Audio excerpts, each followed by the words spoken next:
আমি যতই সবাইকে খুশি করে চলার চেষ্টা করি না কেন, কেউ কেউ ঠিক অসন্তুষ্ট হয়েই যায়। যাক, সেই কথাটা পরে বলছি। সকালবেলায় উঠে রাগারাগি, অসন্তোষ এইসব কথা না বলাই ভালো। এত সুন্দর প্রকৃতি, সকালবেলায় ঘুম থেকে উঠে এই সকালটা না দেখলে আমার মন ভালোই লাগে না।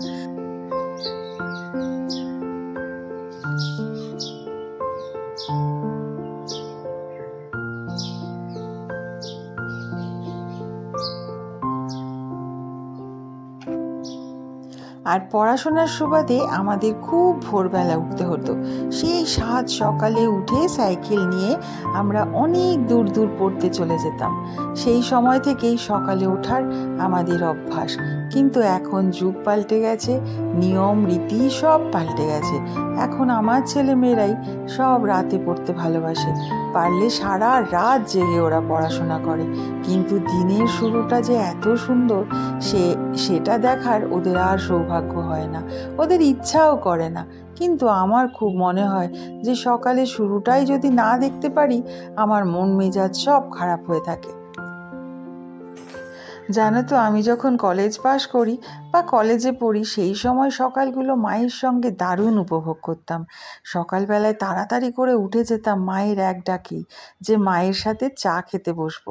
সেই সঙ্গে রেডিওতে প্রভাতী অনুষ্ঠান, আর মায়ের নানা রকমের বিস্কিট এনে রাখা, আর এক বাটি মুড়ি নিয়ে বসে কতক্ষণ যে মায়ের সাথে সময় কাটানো, সেই সময়গুলো দারুণ মিস করি আমি। তারপর এই বাড়িতে এসেও প্রথম এরা সবাই কাজ করতে করতে চায়ের আসর আর কেউ বসতোই না। চায়ের যে সকালের একটা সুন্দর আসর হয়, যেটা আমার মনের একদম প্রচণ্ড রকমভাবে আমার একটা আসক্তি, যে সকালবেলায় সুন্দর করে বসে একটু পেপার পড়বো, একটু চা খাবো। যতই তাড়াহুড়ো থাক না কেন, দরকার পড়লে আমি আরও ভোরে উঠতে রাজি। কিন্তু সকালবেলায় উঠে 10 মিনিট, 15 মিনিট, 20 মিনিট যাই পাওয়া যায়, সেইটাই আমার কাছে বিশাল একটা পাওয়া। শাশুড়ি শ্বশুরকেও সেই অভ্যাস করিয়ে দিয়েছিলাম। তারপরে আমার পতিদেব, যিনি নাকি ঘুমের ভীষণ প্রিয়, তিনিও কিন্তু এখন সকালবেলায় আমার সাথে উঠে চাটা উপভোগ করে। আর একটু তাড়াহুড়ো থাকে বলে আমরা আরও সকালে উঠি। সকালে চাই হোক বা দুপুরে খাওয়া দাওয়া বা রাত্রের ডিনার, সবাই পরিবারের একসাথে বসে খেলে না যেই কথোপকথনটা হয়, এটা ভীষণ দরকার। এখন এটা আস্তে আস্তে উঠেই যাচ্ছে। গুড মর্নিং, আবারও একটা বড় ব্লগ অনেক দিন পরে শেয়ার করছি তোমাদের সাথে। এই কয়দিন একদম ছোট ছোট শর্টস, একটু কমেডি, এইগুলোই শেয়ার করেছি, কারণ এই কয়দিন প্রচণ্ড রকমের শরীরটাও খারাপ ছিল আর একটু ব্যস্তও ছিলাম পার্সোনাল কাজে, যার জন্য আমি কিছু ভিডিও শ্যুট করতে পারিনি। শ্যুট করলেই তো হলো না বলো, সেই সঙ্গে এডিট করা, সেইগুলোকে সব কিছু মিলিয়ে, আর যা খুশি তাই আমি একটা ভিডিও করে আমার ছেড়ে দিতে ভালো লাগে না, যেই দিন আমি কিছুই করলাম না। কারণ এটা আমার লাইফস্টাইল ব্লগ, আমার লাইফ যেরকম কাটে আমি সেরকমই ব্লগ বানাই। যাই হোক, অনেক দিন পরে তোমাদের সঙ্গে আবার কথা বলছি। আশা করি সবাই খুব ভালো আছো, সুস্থ আছো। আর আজকে আমার রান্না করতে হবে না, এটাই একটা মজার কথা, কারণ রোজ রোজ রান্না করতে একদম ভাল লাগে না। কালকে আমার 4:30 অবধি রান্না করেছি। আজকে আমার ফ্রিজে ভর্তি জিনিসপত্র, মানে আজকে খাওয়ার মতন মোটামুটি রান্না বান্না আছে।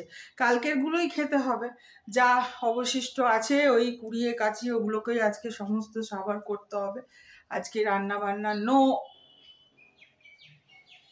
মাঝে মাঝে একটু কাজে ফাঁকি দিতে ভালো লাগে, কি বলতো, কাজে ফাঁকি দেওয়া যায় না, প্রচুর বাড়ির অন্য কাজ থাকে।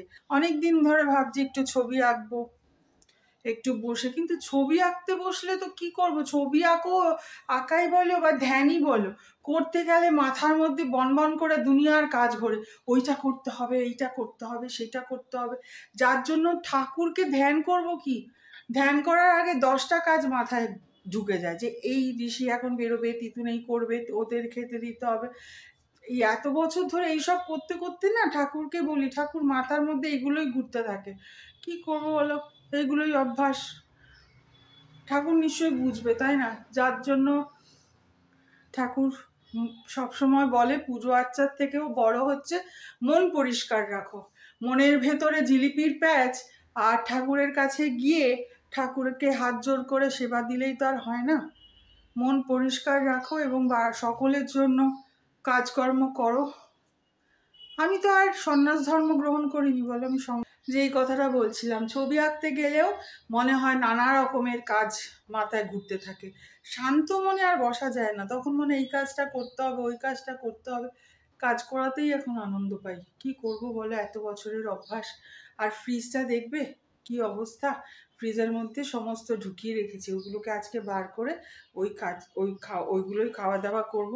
আজকে কাজে রান্নায় ফাঁকি, তারাও দেখাচ্ছি।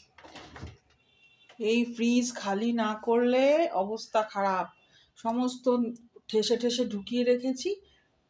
যাই হোক, আজকে এইগুলোকে দিয়েই উদ্ধার করতে হবে। আর এইখানে আমার কিছু বাসন পড়ে রয়েছে, কারণ আমি স্নান পুজো তো করে নিয়েছি, আজকে রান্নাঘরটা আমার ক্লিন করা হয়নি। আর ব্রেকফাস্ট ম্যাগি। একদম সোনাঝরা রোদ, এই রোদের তেজই আস্তে আস্তে দিন দিন প্রতিদিন এত বাড়বে, আমি তো সেই আতঙ্কেই দিন কাটাচ্ছি। কারণ আমাদের এখানে প্রচণ্ড ঘাম হয়, যেটাকে আমি ভীষণ ভয় পাই। দিদির বাড়ির এই গাছগুলো আমার কাছে রয়েছে।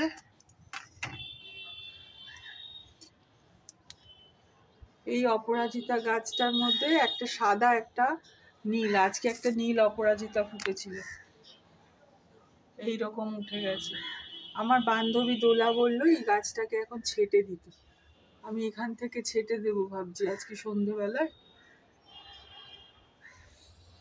এটা অবশ্য তিতুনের গাছ, পিস লিলি, শান্তিতেই রয়েছে পিস লিলি, এর কোনো জ্বালাতন নেই, কিচ্ছু নেই, নিজের মতন আছে, কদাচিৎ একটা করে ফুল দেয়, ব্যাস।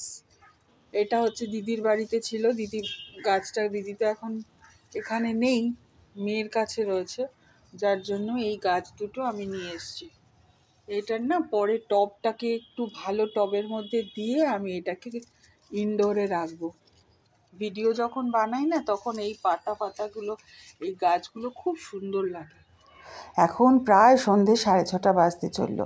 দুপুরবেলা খাওয়া দাওয়া সারতে সারতে প্রায় 3:30 বেজে গেছিলো। তারপর একটু রেস্ট নিয়ে একটু এডিটের কাজ থাকে, উঠে সাথে সাথে সন্ধ্যাবাতি দিয়ে জামা কাপড় তোলা, ভাঁজ করা, সেগুলো প্লেস করে এইবার চলে আসলাম আবার কিচেনে। এখন আমি বানাবো ভাত ভাজা। ঋষি আজকে কিচ্ছু খেলো না। এই যে এখানে কিছু গাজর, বিনস, আলু, তারপরে মটরশুঁটি সব কেটে নিয়েছি, 2 টুকরো মাংস ছিল, কিন্তু কোনো ঝোল ছিল না। আর ঋষির আজকের আইটেমগুলো একদম পছন্দসই ছিল না, বললাম না ফ্রিজে যা ছিল সেগুলো দিয়েই খাবো। তো ও আর সময়ও পায়নি, তাই ভাবলাম দিনরাত জেগে কাজ করছে, একটু মুখরোচক বানিয়ে দিই, একটু সিজওয়ান সস দিয়ে দেবো। এই যে এইরকম ভাত ভাজা খেতে ওরা ভীষণ ভালোবাসে, আর আমারও কাজ হাসিল হয়ে যায়। ওদের পেট ভরা না তো, যেন মায়েদের পেট ভরা। আর আজকে মিস্টার মুখার্জি অফিস ফেরতা একটু সাদা বড়া আর সাম্বার নিয়ে এসেছিলো। আমি খেতে খুবই ভালোবাসি, আর আজকে যেহেতু আমাদের সকালে দুপুরে ফাঁকি মেরেছি, তাই রাত্রে তো রান্না করতেই হবে। একটু ফ্রিজে মাছ ছিল, আর আমি সেই জন্য ভাত আর একটু মাছের ঝোল করে নেব। রাত্রিবেলায় গরম গরম ভাত আর মাছের ঝোল, কেউ আর কিছু বলতে পারবে না। একবেলা ফাঁকি মেরেছো, পরপর দুবেলা ফাঁকি চলবে নাকি? একদিন পর আবার নিরামিষ, পূর্ণিমা, সেই দিনও নিরামিষ, তাই পরপর নিরামিষ একদমই চলবে না।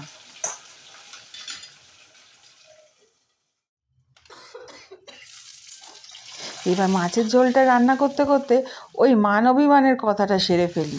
আসলে অসন্তোষটা আমি বুঝতেই পারি, আমি না সবাইকে একভাবে সময় দিয়ে উঠতে পারি না গো। আমি যাদের যাদের ব্লগ দেখি, যারা আমাকে সাপোর্ট করো প্রথম দিন থেকে, হয়তো অনেকেরই চ্যানেল রয়েছে, আমি তাদের সাপোর্ট করেছি, আমি সব সময় তাদের দেখার চেষ্টা করি, কিন্তু এত মাঝে মাঝে ব্যস্ততা বেড়ে যায়, সেই সময়টাই আমার বাদ পড়ে যায়। আসলে আমার তো একটাই ফোন, যেটা দিয়ে আমি সব কিছু করি, যার জন্য অনেক সময় হয়ে ওঠে না। কয়েকটা বাদ পড়ে গেলেও আগে পিছে আমি ঠিক তাদের ব্লগগুলো দেখার চেষ্টা করি এবং মন দিয়ে দেখি, কারণ আমি জানি একটা ব্লগ বানাতে একজন মানুষের কতটা কষ্ট হয়। তাই ভালো তো লাগেই, এবং আমি অনেক কিছু শিখতেও পারি। মৌসুমিদির রান্নাবান্না, নবনীতাদির গান, গল্প কত যে ভালো লাগে। আমি চুপচাপ যখন একটু সময় পাই তখনই তাদের ব্লগগুলো আমি দেখে নিই। আসলে এত ব্যস্ততা, তার মাঝে এত কিছু দেখার থাকে, যার জন্য সময়ই হয়ে ওঠে না। তবে আমি যা করি, যাকে যে জিনিসটা দিই, তার বিনিময়ে কিছু প্রত্যাশা করি না। আমি যাদের ব্লগ দেখি তারা যে বিনিময়ে আমারটা দেখতেই হবে এমন কোনো কথা নেই। তোমাদের যদি ভালো না লাগে অবশ্যই আমারটা বাদ দিতে পারো বা স্কিপ করতে পারো। আমি আমার কাজটা ভালো লাগা থেকে করি, এবং হ্যাঁ, ভালো লাগলে তখনই তোমরা অবশ্যই লাইক দিও, কমেন্ট দিও। তবে নিজেদের যদি কোনো রকম কিছু খারাপ লেগে থাকে সেটাও আবার অবশ্যই আমাকে কমেন্টে জানাবে, নইলে তো আমি বুঝতে পারবো না। যাই হোক, ক্রিটিসাইজ করাটাও কিন্তু একটা ভালো, কারণ সেখান থেকেও অনেক কিছু শেখা যায়। তোমাদের সাথে কথা বলতে বলতে রান্নাটা কমপ্লিট। ব্যাস, আজকের মতন রাত্রিবেলায় খাওয়া দাওয়া সেরে দিনগত পাপক্ষয়। চলো, আজকের ব্লগটা এখানেই শেষ করি। কেমন লাগলো আমাকে জানিও। নিজেদের অনেক খেয়াল রেখো, সুস্থ থেকো। আবার তোমাদের সাথে দেখা হবে আমার পরের একটা ব্লগে। ততক্ষণের জন্য bye bye and good night.